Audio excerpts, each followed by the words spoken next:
एक किसान था जो मेहनत से खेती करता और छोटी सी पैतृक जमीन पर हल चलाकर अपने परिश्रम से उसे हरा भरा बनाता। पड़ोसी कहते कि उसकी पीठ का पसीना कभी सूखता नहीं है, वो इतनी मेहनत करता और अपनी पत्नी तथा एक बेटे का भरण पोषण कुशलता पूर्वक कर लेता था। मौसम बीतते रहे और किसान अपनी जी तोड़ मेहनत से धरती की कोख से अन्न उगाता रहा। उसके पास जरा भी अतिरिक्त समय नहीं होता था, इसलिए ऋतुएं ही उसकी मार्गदर्शक थीं और जीवन ही उसका शिक्षक बन गया था। समय के साथ वो बूढ़ा हुआ और एक बीमारी में पत्नी भी चल बसी। सारी जिंदगी हाड़ तोड़ मेहनत करने के बाद भी किसान खुश रहता था। अपने बुढ़ापे के एकांत में भी वह प्रसन्नचित्त ही रहता था कि भले ही वो धन संपत्ति न जोड़ सका, न ही किसी योग्य गुरु से कुछ ज्ञान हासिल कर सका, मगर वो धरती की बात समझता था। हवाएं, मौसम, प्रकृति जैसे उससे बात करती थी, लेकिन अब उम्र के कारण शरीर साथ नहीं देता था। तो उसने जमीन, मकान और खेती की तमाम जिम्मेदारियां अपने जवान बेटे को सौंप दी और खुद एक फूस की छत के नीचे तंबाकू पीता हुआ दिन काटने लगा।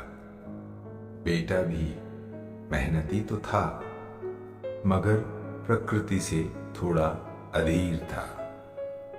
विवाह के बाद बेटे की एक के बाद एक कई संतानें होती गईं और साथ ही इस परिवार की गरीबी भी बढ़ती गई। लगन के साथ मुसीबतों का डटकर मुकाबला करने के बजाय अभाव से दबा हुआ बेटा बाप के प्रति मन ही मन जलाने लगा, क्योंकि अब बाप कोई काम नहीं कर पाता था, लेकिन भोजन की जरूरत तो आदमी को मरते तक होती ही है। बूढ़े किसान को अब भी वक्त पर 2 रोटियां तो मिल जाया करती, लेकिन अपनी इस जिम्मेदारी को निभाता हुआ बेटा अक्सर एकांत में झल्लाया और बड़बड़ाया करता। एक शाम जब बेटा खेत से लौटा तो उसने पिता को साधु के वस्त्र पहने और सर मुंडवाकर बैठे देखा।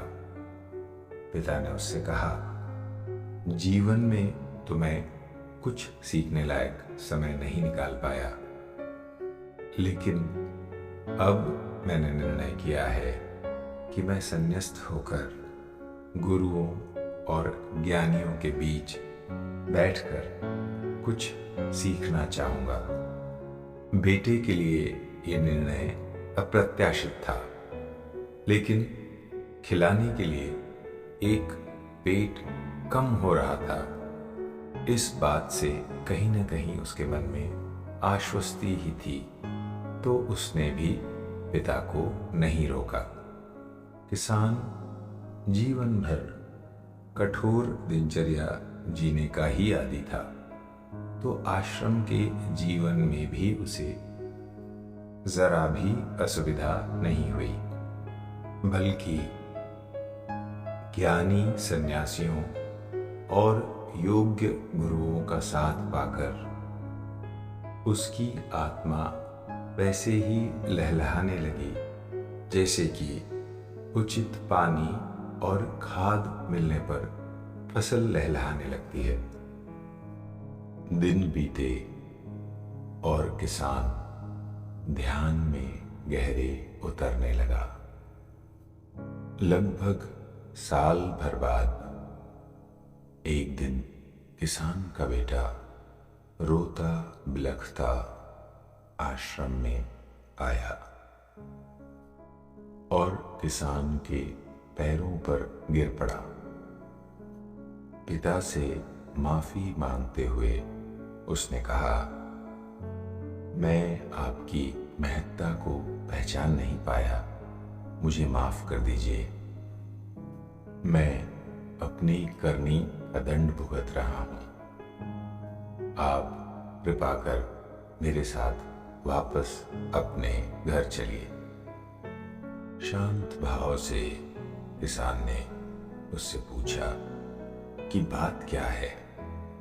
बेटे ने बताया, जब आप साथ थे तो मैं आपकी बातों पर कान नहीं देता था, लेकिन 2 साल पहले जब अचानक एक दिन आपने आसमान पर मंडराते छोटे छोटे काले धब्बों को देखकर मुझे कहा कि जल्दी से फसलों पर कीड़ों का नाश करने वाले पत्तों के घोल को डाल दिया जाए, तो मैंने बेमन से वैसा कर दिया।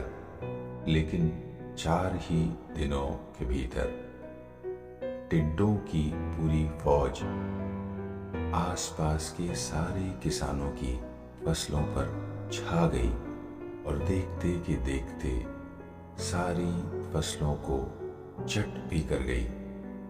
लेकिन आपकी दूरदृष्टि से मैं अपनी 3/4 फसल बचाने में कामयाब रहा। इसी के कुछ महीनों बाद गर्मी के मौसम में अचानक उमस को बेहद बढ़ता देखकर आपने मुझसे तुरंत फसल काट लेने की बात कही, तो मैंने आपसे तर्क किया, आपका विरोध किया, लेकिन आपने बातों में समय व्यर्थ करने की बजाय फसल जो अभी पूरी तरह तैयार भी नहीं थी उसे काटने के लिए मुझे मजबूर किया।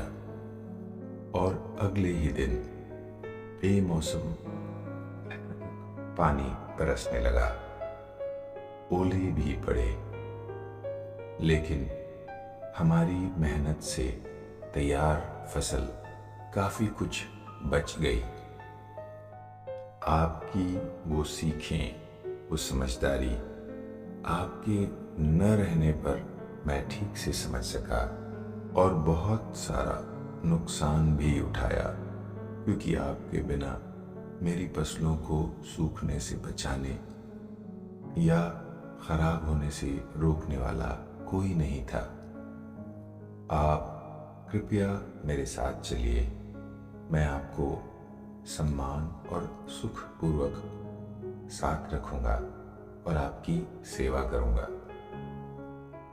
अब तक ध्यान मुद्रा में बैठ चुके किसान ने बेटे को जवाब दिया, तुम अब भी अपने स्वार्थों की सेवा में लगे हो, तुम किसी और की सेवा कैसे कर सकते हो?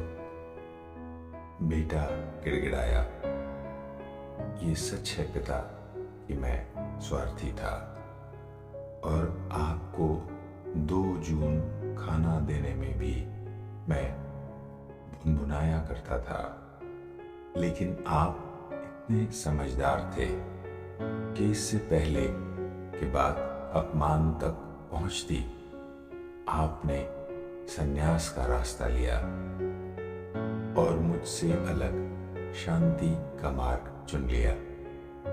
आप वापस चलिए मेरे साथ, आपके बिना कौन मुझे जीवन के पाठ पढ़ाएगा?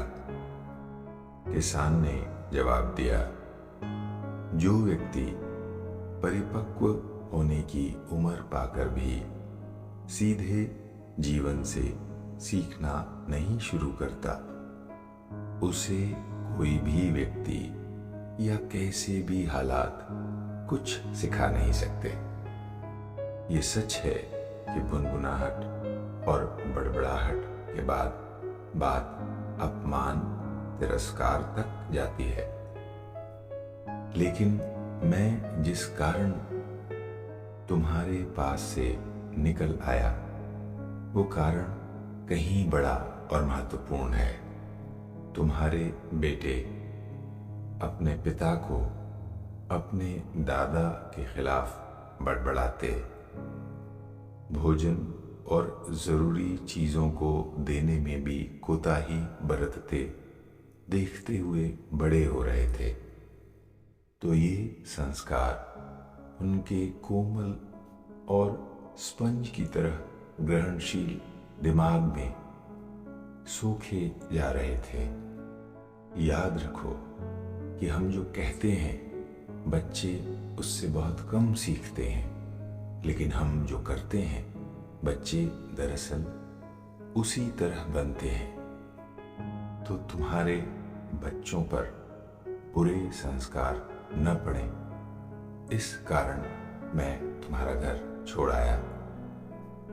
और अब जो नुकसान उठाने के बाद तुम मुझे लेने आए हो, मेरा सम्मान करने की बात कर रहे हो, दरअसल वह भी अपने लाभ के लिए है।